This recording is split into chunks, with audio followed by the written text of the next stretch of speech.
General محمد ضیاء الحق کو پاکستان کے سب سے طویل عرصہ برسر اقتدار رہنے والے حکمران کا اعزاز حاصل ہے۔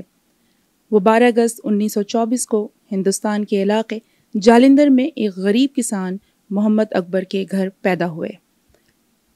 بچپن اور جوانی کا دور وہیں گزارا اور تعلیم بھی وہیں سے حاصل کی۔ دہلی یونیورسٹی سے گریجویشن کیا اور پھر 1943 میں برٹش انڈین آرمی جوائن کی۔ انہوں نے اپنی اسی حیثیت میں دوسرے جنگ عظیم میں بھی حصہ لیا اور برما اور برٹش اسٹیٹ ملایا میں بھی تعینات رہے۔ پھر پاکستان بننے کے بعد ہجرت کر کے مغربی پنجاب تشریف لے آئے اور پاک فوج میں بحیثیت کیپٹن شامل ہوئے۔ 1965 اور 1971 میں بھارت کے خلاف جنگ بھی لڑی اور پھر اردن کی شاہی فوج کو ٹریننگ دینے کی غرض سے بیرون ملک چلے گئے۔ فلسطین لبریشن آرگنائزیشن جو ابتدا میں اسرائیل کے خلاف مارکا آ رہا تھی، لیکن بعد میں شاہ حسین کے لیے درد سر بن گئی اور خودکش حملوں سے اردن میں بدامنی پھیلانے کی مرتکب ہونے لگی، تو شاہ کے حکم پر اس لبریشن آرگنائزیشن کے دہشت گرد ونگ کا بھی انہوں نے کامیابی سے خاتمہ کیا۔ ان کی سادگی، انکساری اور ایمانداری کو دیکھتے ہوئے جناب ذوالفقار علی بھٹو نے انہیں ترقی دیتے ہوئے 1976 میں general of chief of army staff بنا ڈالا۔ قطع نظر اس کے کہ ان کے پاکستان کے حکمران بننے کی کیا وجوہات تھیں، ہم یہاں ان کے برسر اقتدار آ جانے کے بعد کے واقعات کا تذکرہ کریں گے۔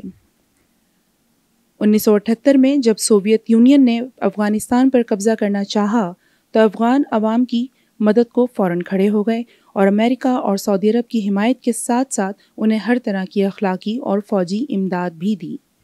اپنی سرحدیں افغان مہاجرین کے لیے کھول دیں اور دنیا کی سب سے بڑی مہاجر آبادی کو اپنے یہاں مہمان بنایا اور بالآخر سوویت یونین کو شکست دے کر اس کا شیرازہ بکھیر دیا۔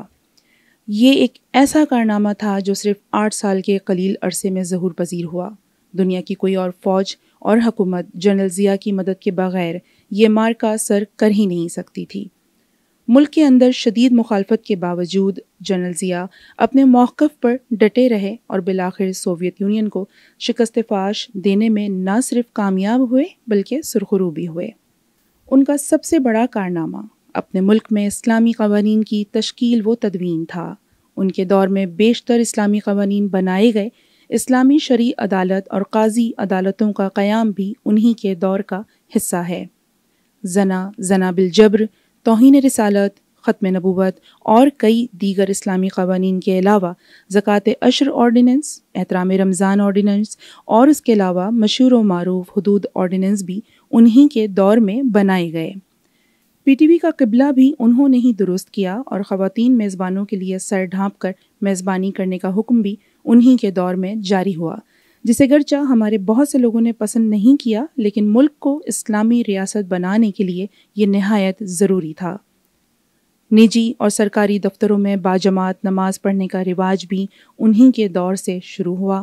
رمضان المبارک میں کھلے عام سگریٹ نوشی اور کھانے پینے پر سخت پابندی بھی لگائی گئی اور دن کے اوقات میں تمام ہوٹلز بھی بند کر دیے گئے۔ ان سے حد المقدور جتنا ممکن ہو سکا انہوں نے اسلامی نظام نافذ کرنے کی پوری کوشش کی، مگر زندگی نے ان کا ساتھ نہ دیا اور وہ 1988 میں ایک ناگہانی طیارے کے حادثے میں مالک حقیقی سے جا ملے۔ اپنے پورے دور حکومت میں انہوں نے ملک کی ترقی اور خوشحالی کے لیے بیشتر کام کیے۔ وطن عزیز کی شرح نمود یعنی جی ڈی پی ریشو بھی سب سے زیادہ انہی کے دور میں رہا۔ ملک کے ایٹمی منصوبے کو بھی وہ مسلسل پروان چڑھاتے رہے اور اپنی نگرانی میں مکمل بھی کرتے رہے۔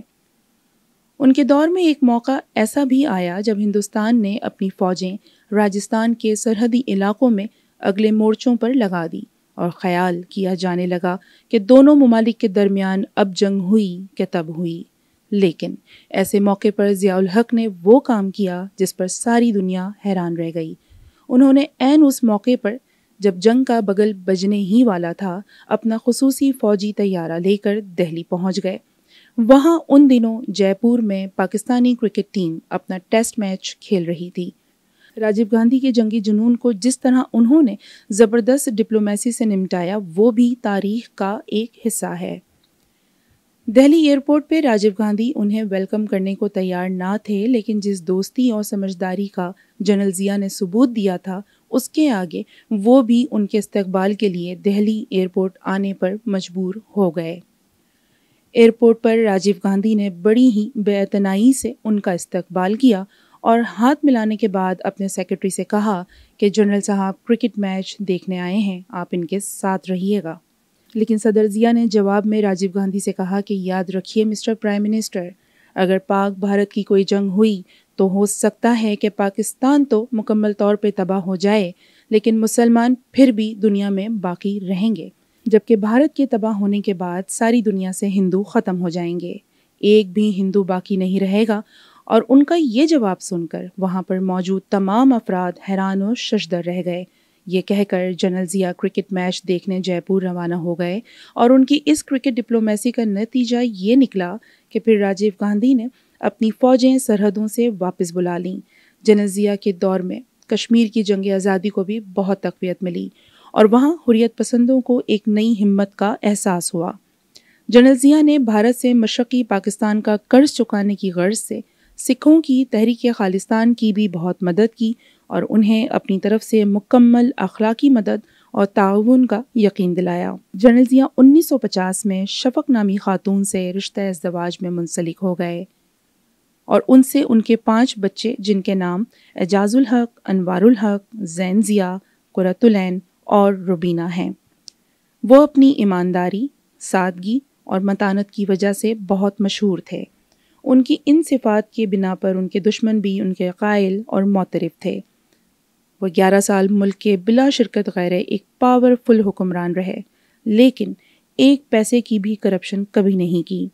شہادت کے وقت ان کا اپنا تو کوئی ذاتی مکان بھی نہیں تھا، لیکن ایک مکان زیر تعمیر ضرور تھا جس کا بینک لون ان کی سیلری سے کٹا کرتا تھا۔ ان کے اپنے بینک اکاؤنٹ میں کوئی لمبی چوڑی رقم بھی موجود نہیں ہوتی تھی۔ یہی وجہ ہے کہ انتقال کے وقت ان کے بیوی بچوں کے پاس سر چھپانے کے لیے اپنا کوئی ذاتی مکان بھی نہیں تھا۔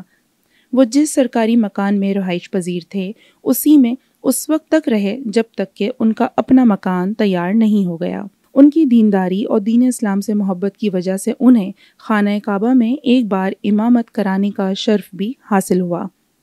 ایک بار وہ سعودی عرب کے دورے پر تھے تو خانہ کعبہ میں امام صاحب نے جب انہیں دیکھا تو عین نماز سے پہلے امامت سے پیچھے ہٹ گئے اور کہا، جنرل صاحب، اسلامی دنیا کے امام تو آپ ہیں، آپ کے ہوتے ہوئے میں نماز پڑھاؤں؟ یہ نہیں ہو سکتا۔ جنرل صاحب نے پھر امامت فرمائی اور جب تلاوت قرآن پاک فرمائی تو بے اختیار ان کی آنکھوں سے آنسو نکل پڑے اور وہ زار و قطار رونے لگے۔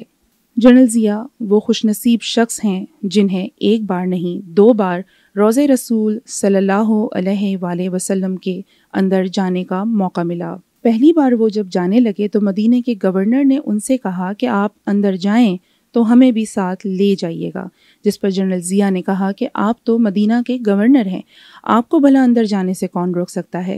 جس پر انہوں نے جواب دیا کہ نہیں، ایسا نہیں ہے، یہ بلاوا اوپر سے آتا ہے، جس کا حکم ہو وہی جا سکتا ہے۔ پھر جنرل صاحب جب اندر گئے تو انہیں بھی ساتھ لے گئے۔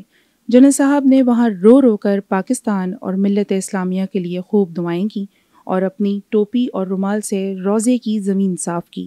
جب وہ باہر نکلنے لگے تو چابی برداروں نے ان سے واپس اندر جانے کی درخواست کی اور ساری اسلامی ممالک کے لیے دعاؤں کے لیے کہا، جس پر وہ پھر اندر تشریف لے گئے۔